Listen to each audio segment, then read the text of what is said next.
Hey Stuart, I'm here with our fire chief. I've been receiving a lot of emails and phone calls over the last couple of weeks about the coronavirus, and I took the opportunity to come in and compile those questions to make them more concise, and I'm going to go around to each of our department directors to ask the experts who know the best to try to answer some of those questions that you have been calling and emailing the city and our commissioners about.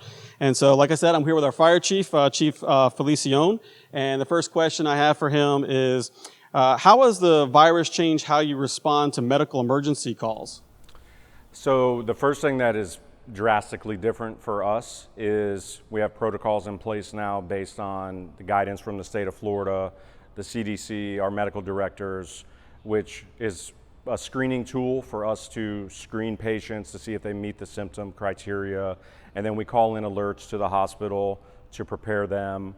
And we're wearing personal protective equipment that on every call now that we would normally reserve for a certain type of call. So those are the biggest changes for us from our everyday routine operations. So there's a lot out there on media and in the TV news about equipment and the adequacy of how much equipment first responders have. How are you guys set for equipment? So right now, thankfully, we're in pretty good position for our personnel in our department for personal protective equipment.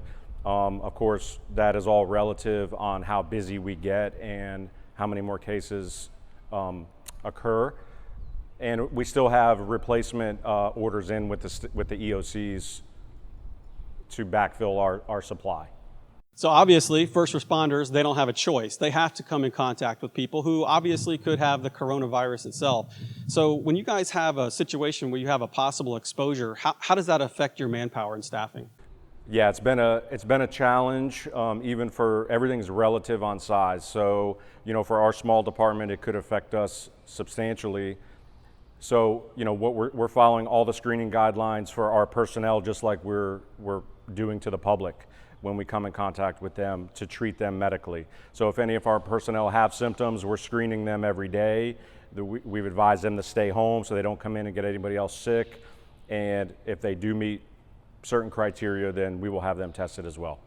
And what would you say to residents who are concerned about your normal traditional calls and the fact that we have this coronavirus out there?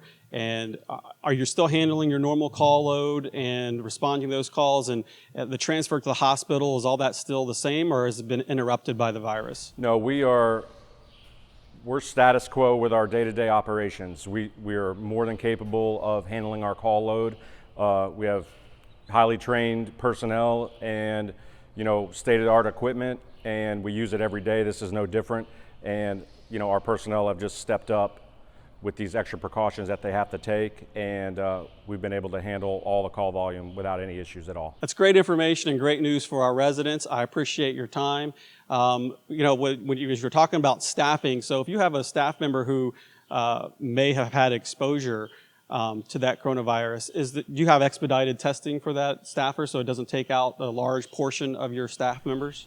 Yes. So if we have a staff member who has been in contact or is showing symptoms, and once they start to show symptoms and they meet the qualifications to be tested, yes, we do have it set up through our employee clinic to have our first responders tested and those results expedited.